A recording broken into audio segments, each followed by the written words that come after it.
Everyone, welcome back to the channel. आइए बात करते हैं एक स्पेशल टॉपिक के बारे में जो हम इंडियंस को बहुत अच्छा लगता है, जो कि है गोल्ड। गोल्ड का अगर आप प्राइस देखो तो फिलहाल 10 ग्राम गोल्ड 1 लाख के ऊपर निकल गया है, और अगर बोलो पर ग्राम 10,000 के ऊपर है। थोड़े जियो पोलिटिकल रीजन्स है इसके लिए, लेकिन जो गोल्ड की जो प्राइसेस है वो कंटिन्यूसली बढ़ रही है। और यहाँ पे ये मुझे ख्याल आता है कि गोल्ड की प्राइसेस बढ़ तो रही है, लेकिन गोल्ड है किसके पास? क्या माइनर्स के पास गोल्ड है? क्या गवर्नमेंट के पास गोल्ड है? क्या सेंट्रल बैंक्स के पास गोल्ड है? तो आज हम इस वीडियो में जानेंगे कि किसके पास कितना गोल्ड है। वर्ल्ड में इतना जो गोल्ड माइनिंग हो रही है, गोल्ड जो निकल रहा है आज से, वो कौन ओन करता है और किसके पास कितना गोल्ड है। सबसे पहले अगर बात करें, जो एक एंटिटी जिसके पास गोल्ड होता है वो है माइनर्स। तो माइनिंग कंपनीज होती है। कंपनीज क्या करती हैं? माइनिंग कंपनी सेटअप करती हैं, जो कि अर्थ के कोर से गोल्ड एक्सट्रैक्ट करता है और उसको फिर रिफाइन करता है, और उसके बाद सेंट्रल बैंक्स को, गवर्नमेंट्स को बेचता है। यहाँ पे अगर आप देखो तो ये बहुत ही कम प्लेयर्स करते हैं, क्योंकि यहाँ पे बहुत टाइम लगता है और बहुत पैसा लगता है।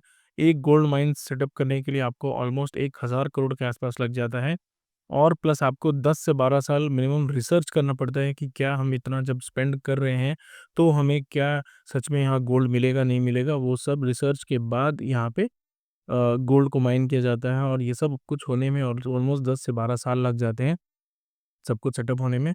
तो यहाँ पे जो लोग गोल्ड ऑन करते हैं तो बहुत ही फ्रैक्शन ओन करते हैं। Not even 2% of the gold जो वर्ल्ड का है वो इनके पास रहता है, क्योंकि यहाँ पे होता क्या है कि 10-12 हज़ार टन ये गोल्ड अपने पास, 10-12 हज़ार केजी ये गोल्ड अपने पास रखते हैं। क्योंकि होता क्या है कि लोगों को ज़्यादा गोल्ड प्रिजर्व करना अच्छा नहीं लगता माइनर्स को, क्योंकि जब वो माइन करते हैं गोल्ड गोल्ड वो जब निकालते हैं, उसके बाद उन्हें अपने बिजनेस रन करने के लिए पैसे चाहिए होती है, जो कि वो गोल्ड सेल करके वो लेते हैं। इवन दो इसका प्रॉफिट तो होता है, लेकिन जब वो गोल्ड सेल करते हैं तो फ्यूचर में अगर उसका प्राइस इंक्रीज होता है तो उन्हें प्रॉब्लम होती है, क्योंकि वो उसको और ज़्यादा में सेल कर सकते थे। फॉर एग्जांपल अगर आप देखो 5 साल पहले गोल्ड अराउंड पर ग्राम 3,500 या 5,000 के आसपास था, उसके बीच में था।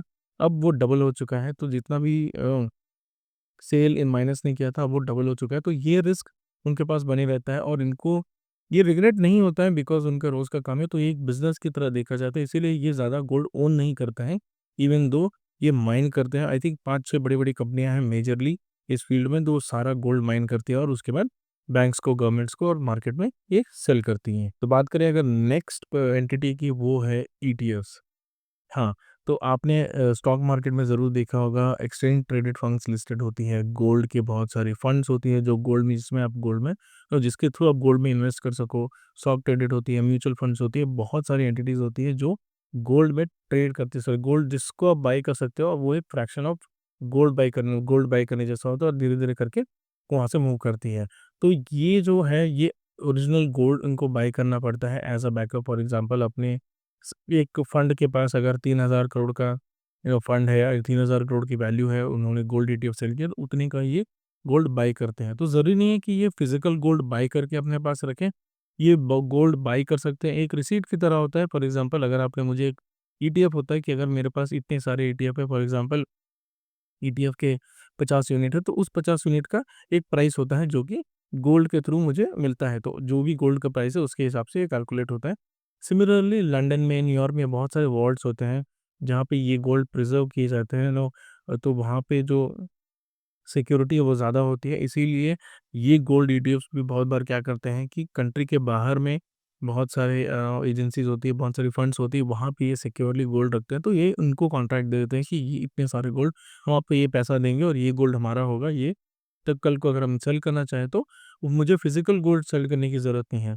तो ये बहुत सिंपल हो जाता है। फॉर एग्ज़ाम्पल अगर 5 लाख का गोल्ड आज खरीदता हूँ, तो गोल्ड लेने के बजाय अगर मैं ये ईटीएफ लेता हूँ, या फिर कोई एक रिसीट ले लेता हूँ, एक गोल्ड जो भी प्रिज़र्व करके रख रहा है किसी भी कंट्री में, उसके बाद क्या होता है, जब मैं वो वापस सेल करना चाहता हूँ, अगर वो 2-3 लाख बढ़ भी जाता है और मैं उसको रिसीट देता हूँ, तो हो सकता है कि वो मुझे वो पैसे दे दे, और मुझे ये फिज़िकल गोल्ड क्या 5 लाख का गोल्ड कैरी करके नहीं घूमना पड़ता है, क्योंकि इससे सिक्योरिटी इश्यूज़ भी आती हैं। इसीलिए ईटीएफ्स के पास बहुत सारा गोल्ड होता है, लोग ईटीएफ्स में इन्वेस्ट करते हैं, बिकॉज़ डायरेक्टली गोल्ड खरीदना थोड़ा अगर आप गोल्ड खरीदने जाओ तो आपको मेकिंग चार्ज वगैरह लगता है ज्वेलरी के लिए। लेकिन अगर आप गोल्ड खरीद के अगर 24 कैरेट भी घर पे लेके आओ, तो एक सिक्योरिटी इश्यू होता है। इसीलिए ईटीएफ्स के में लोग बहुत ज़्यादा इंटरेस्ट लेते हैं इन्वेस्ट करने के लिए, और ईटीएफ्स के पास ऑलमोस्ट 35 से 40 हज़ार किलो गोल्ड रहता है उनके पास। 35 से 40 हज़ार किलो वो गोल्ड होल्ड करते हैं। फिलहाल तो वही एक बेंचमार्क है। और बहुत बार आप देखो स्टॉक्स में भी जब लोग इन्वेस्ट करते हैं, जब स्टॉक्स नीचे गिरने आते हैं या कोई फाइनेंशियल क्राइसिस आता है, गोल्ड ईटीएफ में वो शिफ्ट करते हैं rather than buying physical gold. जो थर्ड एंटिटी है वो है इंडस्ट्रीज। इंडस्ट्रीज में भी बहुत गोल्ड लगता है, चिप में गोल्ड लगता है, सर्किट्स में गोल्ड लगता है। तो आपके मोबाइल फ़ोन में भी अगर आप देखो, अगर आप कोई मोबाइल फ़ोन है तो उसमें भी 400-500 रुपए का गोल्ड होगा उसके अंदर, चिप में बहुत सारी वायरिंग्स होती है, बहुत सारी तरह-तरह की डिफरेंट यूसेज होती है गोल्ड की। तो गोल्ड का एक गोल्ड कॉपर से ज़्यादा इलेक्ट्रिसिटी कंडक्ट करता है, और गोल्ड की जो मेल्टिंग पॉइंट होती है, मतलब कितना हीट हो सकता है, वो भी बहुत सारे मेटल से ज़्यादा है। तो फिलहाल कोई भी रिप्लेसमेंट नहीं है गोल्ड का इस पर्टिकुलर सेक्टर में। तो इंडस्ट्रीज़ में बहुत सारा गोल्ड होता है। ऑलमोस्ट अगर आप देखो यहाँ पे नहीं भी तो एप्पल हुआ या फिर सैमसंग हुआ और क्वालकॉम हुआ, जितने भी बड़ी-बड़ी कंपनीज़ हैं, ये गोल्ड खरीदते हैं। इवन दो इनके पास कोई रिज़र्व नहीं होता है, ये गोल्ड खरीदते हैं और ये बहुत ही बल्क क्वांटिटी में खरीदते हैं। अ, ऑलमोस्ट आपको देखा जाए तो 50 से 60 हज़ार किलो गोल्ड यूज़ होता है इन पर्टिकुलर इंडस्ट्रीज़ में। लेकिन ये ओवरऑल बेंचमार्क है। अगर आप देखो तो इतना गोल्ड नहीं खरीदते, क्योंकि इतना प्रोडक्शन ही नहीं होता है। इतना प्रोडक्शन इंडस्ट्रीज़ में होता नहीं है, तो ये बहुत कम खरीदते हैं। लेकिन अगर आप देखो ऑलमोस्ट अर्थ में जो जितना भी गोल्ड अभी तक आया है, अभी तक from the starting to ending जितना भी गोल्ड आया, ऑलमोस्ट 12% इंडस्ट्रीज़ ही ने ही कंज़्यूम कर लिया है। और ये गोल्ड जो है, जो इंडस्ट्रीज़ यूज़ करती है, ये वापस नहीं आने वाला है। ये कंप्लीटली लूज़ हो जाएगा, क्योंकि एक सर्किट अगर आप क्रिएट कर रहे हो, अगर आप 1 ग्राम गोल्ड लेते हो और उससे 4000 सर्किट क्रिएट करते हो, और 4000 सर्किट्स कहीं पे वेस्ट मटेरियल में चला जा रहा है, कोई रिसाइकिल हो जा रहा है, कहीं पे पड़ा हुआ है, तो ये आप रिट्रीव नहीं कर पाओगे गोल्ड उससे वापस।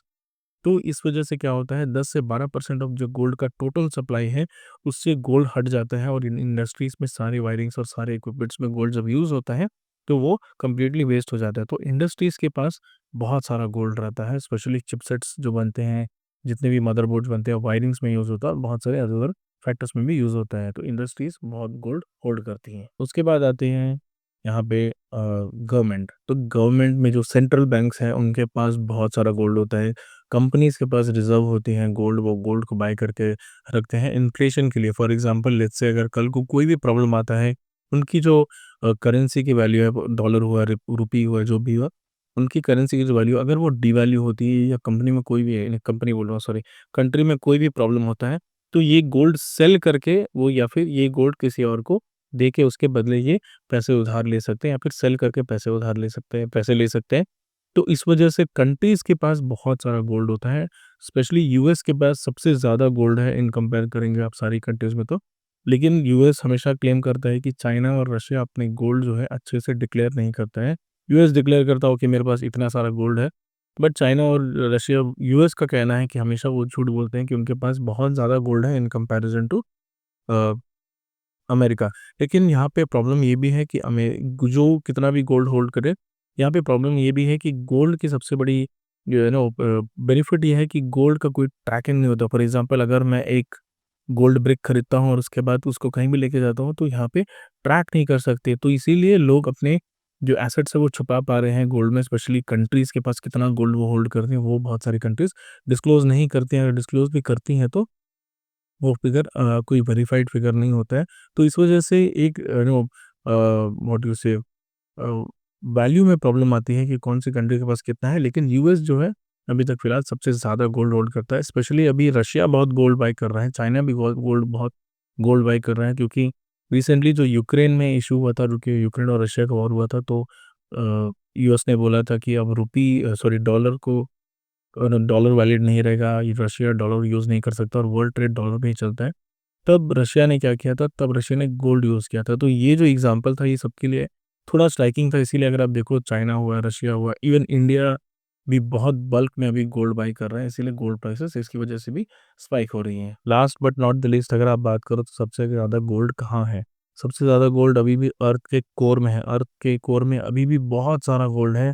लोगों ने एस्टिमेट किया है कि अभी जितना गोल्ड हमारे पास हमने एक्सट्रैक्ट किया है, उससे लाखों टाइम्स ज़्यादा वहाँ पे ऑलरेडी है, अर्थ के कोर में छुपा हुआ है। तो इससे क्या प्रॉब्लम हो रहा है कि नो लोग फॉर नो सी वर्चुअली या थ्योरेटिकली तो यहाँ पे है, लेकिन यहाँ पे एक्सट्रैक्ट करना बहुत मुश्किल हो जा रहा है लोगों के लिए, क्योंकि सबसे बड़ा प्रॉब्लम अर्थ का कोर है। अर्थ के कोर में अगर आप मशीन्स कुछ डालते हो, आप कोई मशीन इंस्ट्रूमेंट और इनसाइड अगर डिग करते हुए जाते हो, तो यहाँ पे प्रॉब्लम क्या हो रहा है, अर्थ का कोर इतना हीट हो रहा है, क्योंकि अर्थ के कोर में बहुत हीट है, तो यहाँ से जो टेम्परेचर है वो 4000 सेल्सियस तक चला जा रहा है, तो जितने भी इक्विपमेंट्स हैं वो सारे मेल्ट हो जा रहे हैं।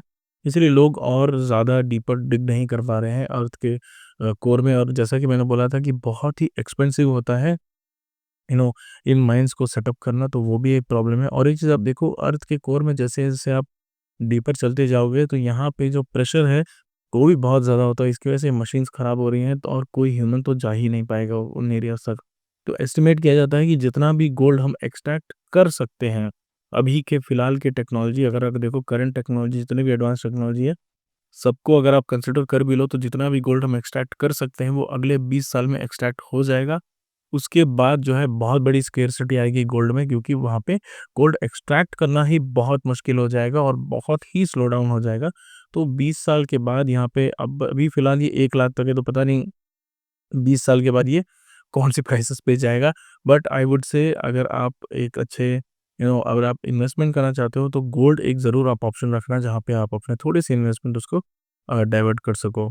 So that is all for the video. अगर आपको इस तरह का कंटेंट अच्छा लगता है, तो please do subscribe to the channel. Thank you.